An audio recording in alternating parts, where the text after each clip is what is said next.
Friends, இந்த வண்டி பார்த்தீங்கன்னா மஹேந்திரா பொலேரோ. இந்த வண்டியில் oil service plus alternator belt change பண்ணுறேன்.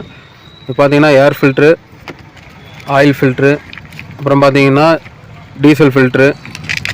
டீசல் ஃபில்ட்ரு வந்து இதுக்கு 2 வரும். இந்த டீசல் ஃபில்ட்ரு ப்ளஸ் பார்த்தீங்கன்னா மொபைல் ஆயில் வாங்கியிருக்கு 7.5 லிட்ரு.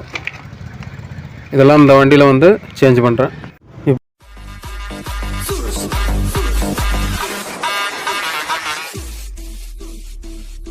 रास्ते की परवाह करेंगे तो मंजिल पूरा मान जाएगी। मैकेनिकल